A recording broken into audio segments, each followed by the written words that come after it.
Listo. Hola, mi nombre es Yadira Rivera, soy estudiante de Psicología en la Cátedra Introducción a la Psicología Clínica. Un saludo cordial a nuestro tutor, el doctor Víctor Raúl Castillo. Hoy vengo a compartir con ustedes en una forma sintetizada el estudio del protocolo de un caso, en donde vamos a tratar una conceptualización antes de hacer este estudio sobre la salud mental y posteriormente la definición de la neurosis que se presenta en este paciente, también aunado a sus mecanismos de defensa y la conducción a un tratamiento final que le permite la nivelación de este proceso. Para iniciar, pues vamos hacia esa conceptualización de lo que es la salud mental. La salud mental es aquello que permite al individuo, de sus competencias, de sus capacidades, tener la suficiente destreza para poder solventar las situaciones que se le presenten en la vida, sean en forma positiva o sean en forma negativa. También es una persona que es proactiva y que tiene la suficiente capacidad mental, sanidad mental, para también aportar e identificarse con aquellas situaciones que puedan existir en su comunidad. Hablando un poco sobre el caso, nos referimos a una situación de un hombre de 38 años, el cual presenta una neurosis, y definiendo ese término, pues sabemos que el neurótico es aquella persona que tiene una división en su ser, en su psiquis. Esa división es conducente a hacer aquello que le está haciendo daño. También se dice que un neurótico es aquella persona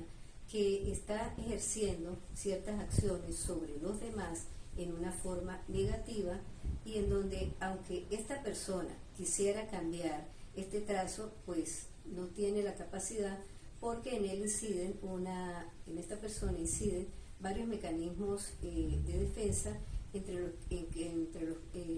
los que encontramos la parte de los introyectos, esos introyectos que él recibió desde la niñez y que hoy en día pues se le están presentando o proyectando en su situación de relación de pareja.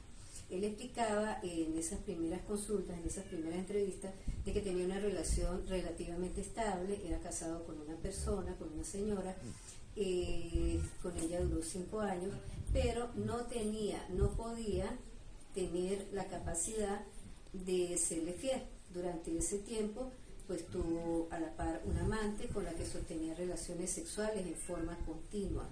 Él en ella generaba esa proyección, otro mecanismo de defensa, eso que él quería hacer y que él conducía a través de su acción y de su manera desaforada, por decirlo de alguna manera, sexual, pues esos deseos contenidos más él le refería o le responsabilizaba a esta amante, pues ese desbordaje sexual que presentaba con ella. Él, en una manera preventiva, rompe la relación con su esposa para que ella no se entere, pero lamentándolo mucho, después de que él rompe esta relación, la señora muere, creando en él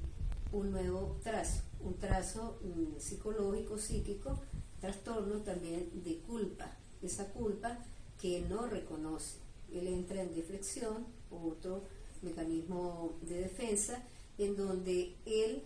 hace esa postergación constante del de no sentir o no responsabilizarse, no echarse culpa, pero sí responsabilizarse, precisamente no de la situación que vivió ni de que fuera culpable directo de la muerte de su esposa, sino sencillamente de algo que logra al final ir asumiendo cuando tiene la necesidad y va a una consulta para poder solventar su situación, en donde no tiene la capacidad de tener un coito, pues con la compañera actual sexual que tiene no puede llegar a esa parte del coito como tal. Entonces esto pues lo lleva a una preocupación ya extrema y también a la consulta. Básicamente lo que observamos es cómo el ello, desde ese inconsciente, pues tiene esa influencia sobre el sujeto, y en esa parte de esa retroflexión, pues, que es otro mecanismo de defensa, pues lamentándolo mucho, existe esa confluencia en donde él, pues simplemente se confunde dentro de sí mismo y termina pues en una situación en donde pues no logra definir cuál es su situación psíquica interna, por lo cual es necesario pues la ayuda médica. muy agradecida por su atención.